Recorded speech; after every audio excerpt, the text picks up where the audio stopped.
Hey, what's going on, y'all, man? I'm back with another one. So this time, we're gonna take a break from the Wilder and Fury glove scandal, whatever you want to call it. We're gonna talk about Errol Spence and Terence Crawford.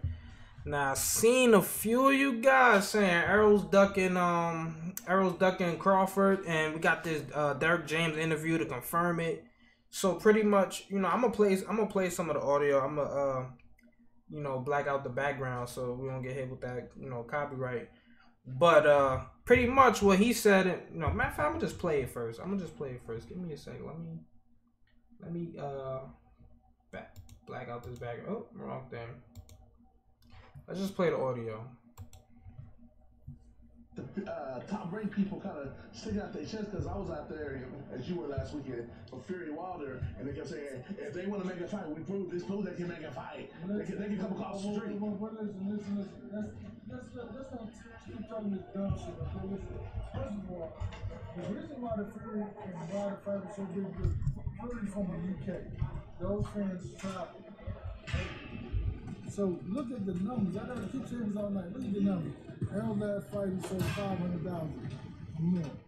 Terence Crawford last fight he sold 30,000. So 530,000 pay-per-view buys. That's what's gonna get these people in the seats. No, it's not gonna sell a fight. Why would it? Nah, I want to stop it right there. I mean, Derrick James, that's Errol Spence's trainer, so he's gonna be a little biased. Now, Errol didn't do 500K. He did with Mikey. He did 400, if I'm not mistaken, and with Sean Porter, I think he did like 350.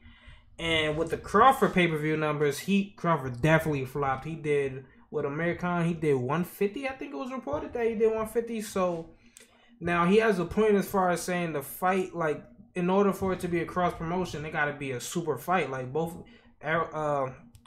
Spence is on Fox, PBC, whatever you want to call it, Showtime, Fox, PBC, all that good stuff. And Terence Crawford is on ESPN. So in order for these two networks to work together, it got to be a fight worth making it happen for everybody to eat. And if everybody's not going to eat, then we're not going to get a pay-per-view fight. And, that's the type of fight that needs to be on pay-per-view when you got these two, arguably top 5 pound-for-pound guys in the sport of boxing. So looking at it like that, man, they're not going to have the fight on the regular network. And because even if you do on regular network, how we gonna get cross promotion is it's just not gonna work. It's just gonna be too much money, and these guys aren't gonna be able to recuperate. So let's say Terence Crawford and Errol Spence, they're both gonna want at least base. I say flat fee, they're taking no less than 10-12 million for that fight. And I'm just taking the guess. They're probably gonna want even more than 10 million because it's gonna be a super fight for hardcore boxing fans. But so let's say they both want 10 mil, right? Then these guys want to do a cross promotion. If we look at it right, the Fury and Wilder fight, it said in order for them to break even without getting any profit, that fight needed to do, I think it was 1.1 million or something like that in pay-per-view buys, and they only got about, I think it was reported about 850 in the U.S. and the rest had to come from the U.K. fans. I think U.K. might have did somewhere around 1 million. I never really saw those numbers, but it was estimated that it did somewhere around 1 million. So are we really expecting the U.K. guys to go crazy and go crazy with the pay-per-view numbers for a guy that they're not even rooting for really in Terence Crawford or Errol Spence? So it's gonna be tough to make that fight happen. Like I just said, man. Even in the first fight with Wilder and Fury, and these are two guys that sell fights.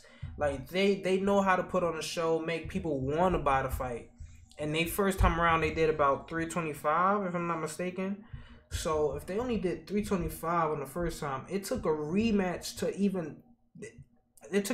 and even more promotion to double up the numbers. So as far as that goes, both those guys, I think they got 25 million flat.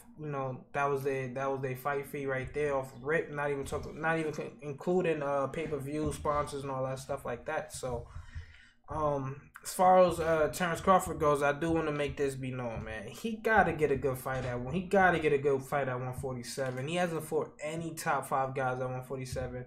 Now you can make the argument that hey, all these guys that are the top 5 is on the PBC side, but you know it's still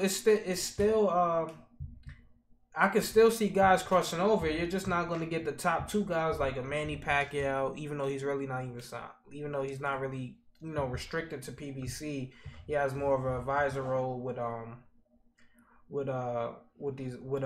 Heyman. But you're still not going to get these guys to cross over unless you offering them decent money. I already heard Danny Garcia say before, man, unless they come with the money, that's a fight that's not gonna happen. Sean Porter, I don't know why they both treating each other like boogeyman. They saying they're friends and all this other stuff. They don't want to fight. But it's like if you're really this is why I want to debunk that idea that Sean Porter and Terence Crawford are such close friends. Sean Porter got married. I don't remember the exact day Sean Porter got married, but he got married and Terence Crawford wasn't at the wedding. Like, if that's really your friend, I think Terence Crawford was at a fight. I can't remember what fight it was, but it was a top ranked promoted fight. I can't remember what it was, but I do know Terence Crawford was there. So, if this guy is such a close friend, why wasn't he at your wedding? I don't understand that. So let's stop being scared. Let these 2 guys, put on the gloves, shake it out.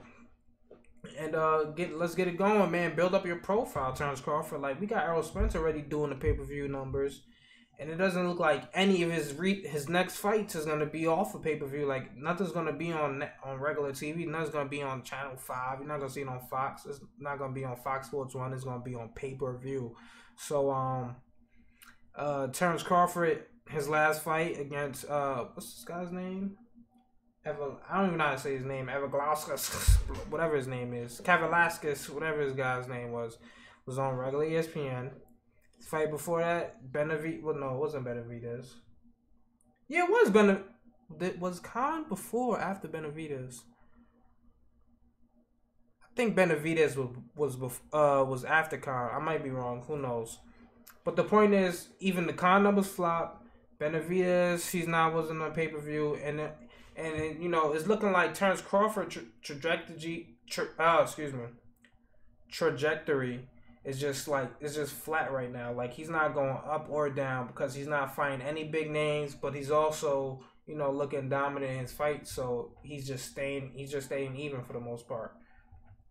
But like I said, man, he gotta get a good fight and build the profile, sell the fight, help sell the fight. Like, he's gonna act for the big money, but he's not gonna do his job. Like, when have we ever seen Terence Crawford like display much personality, get in front of the cameras and really show out? Like, I mean, you don't have to pretend to be somebody you're not, but if you want to get the big bucks, you want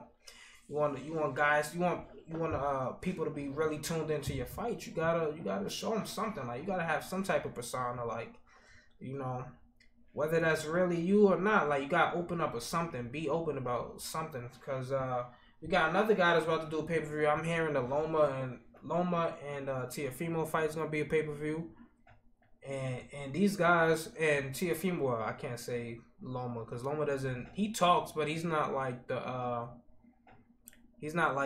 super trash talker. But he has a whole country on his side. Like, like I said, the UK guys. What, he's from Ukraine or whatever. So those guys gonna be tuned in regardless, because he just got he's one of the few guys that's actually elite. So they're gonna be tuned in. Then you got the US gonna be tuned in. He has a bunch of US fans. Then you got Teofimo, the Spanish community. He's not Mexican or anything like that. He's gonna have the Spanish fans on the side. So that might do maybe. I don't think the number's gonna be great. It's probably gonna do somewhere around 250, but that's still more than Crawford, who's guys pound for pound. So Crawford has to do a lot to build his profile up, and then maybe these guys will pick this fight up, because even Derrick James said it. Matter of fact, let me continue to play this video.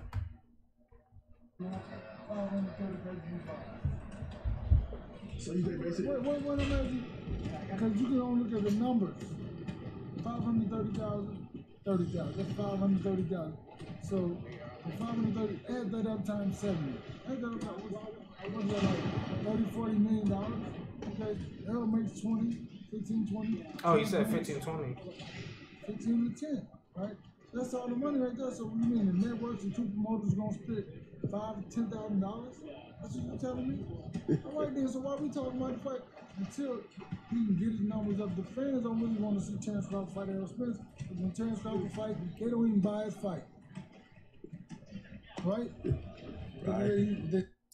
And now that's not ducking, man. He's just throwing the numbers out there, man. Until Terence Crawford get his numbers up, that fight not gonna happen. You know, like nobody, unless Terence Crawford is gonna give up his promotional deal with Top Rank and just decide.